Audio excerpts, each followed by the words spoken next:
একটা ছোট্ট একটা মেসাল যদি আমি না দিই তাহলে নয়। ইমাম গাজ্জালি আলাইহি রাহমা, তেনার কাছে এক ব্যক্তি এসে বলতেছে, হুজুর আমি একটা কঠিন স্বপ্ন দেখেছি। কিমা সাআদাতের মধ্যে ইমাম গাজ্জালি আলাইহি রাহমা, হুজ্জাতুল ইসলাম যেনাকে বলা হতো, সুবহানাল্লাহ বলেন, তিনি বর্ণনা করছেন, বলতেছেন এক যুবক বলছে, হুজুর আমি দেখতেছি স্বপ্নের মধ্যে আমি দৌড়াচ্ছি, আমাকে একটা বাঘ সিংহ তাড়া করছে, আমি বাঁচার জন্য দৌড়াচ্ছি, দৌড়াতে দেখতেছি একটা কুয়ার মধ্যে লাফ দিলাম, লাফ দিয়ে দেখি নিচে একটা সাপ অপেক্ষা করছে, আমি তাড়াতাড়ি একটা রশি রেখে এটার মধ্যে ধরে ফেললাম, ধরে ফেলার পরে আমি ওখানে ঝুলে আছি, দেখি উপরে মধ্যে হলো সিংহ, কুয়ার নিচে দেখি একটা বড় একটা অজগর সাপ, নিচে মৃত্যু উপরে মৃত্যু, আমি ভয়ে আতঙ্ক। ওই অবস্থায় দেখতেছি যে একটা সাদা ইঁদুর আর একটা কালো ইঁদুর ওই দড়িটা যেটা আমি কুয়ার মধ্যে ঝুলে আছি সেটা কুটকুট করে খেয়ে ফেলছে, মানে রশিটাও যে কোনো মুহূর্তে ছিঁড়ে যেতে পারি।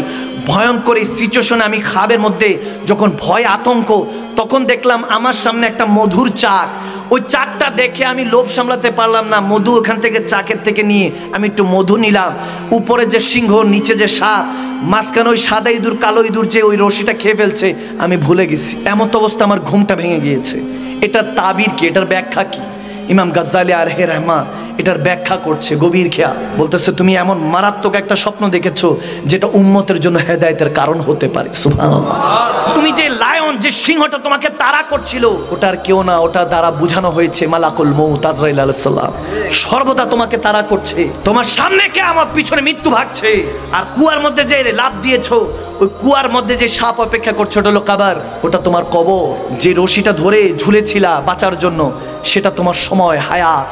আর সাদা ইঁদুর কালো ইঁদুর মানে হলো দিন রাত, কুটকুট করে তোমার সময় তোমার হায়াত খেয়ে ফেলছে। ঠিক না, ঠিক না?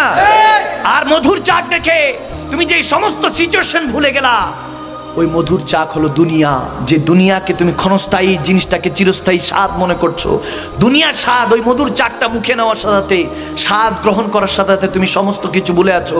তেমনি ভাবে দুনিয়াদারি তোমাকে সমস্ত কিছু ভুলে রেখেছে, যে তোমার পিছনে মৃত্যু আর সামনে তোমার কিয়ামত অপেক্ষা করছে। ঠিক না? সেই মদিনাতুল মুনাওয়ারায় যিনি 1450 বছর আমাদের আগে এসে আমাদের জন্য খেয়াল করতেন, আমাদের জন্য কোরআন দিয়ে গিয়েছেন, আমাদের জন্য সালাত দিয়ে গিয়েছেন, ইন্নাস সালাতা তানহা আনিল ফাহশাই ওয়াল মুনকার, যে নামাজ বান্দাকে খারাপ কাজ থেকে বিরত রাখে বান্দা, ওই সমস্ত কাজ, ওই সমস্ত কথা এখন আমাদের মধ্যে রুহের মধ্যে তাসির করে না।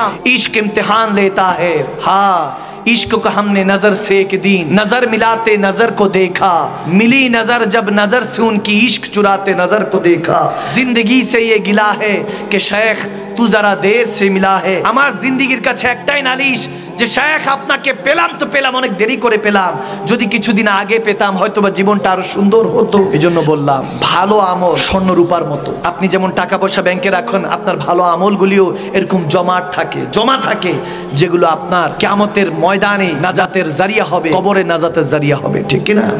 এই বিষয়গুলি না জানলে আমরা হেদায়েত প্রাপ্ত হতে পারবো না। এই জন্য এগুলো বলার চেষ্টা করেছি। আল্লাহ আমাদেরকে 5 ওয়াক্ত নামাজ হিসাবে কবুল করুক, আমিন বলেন, আমিন বলেন।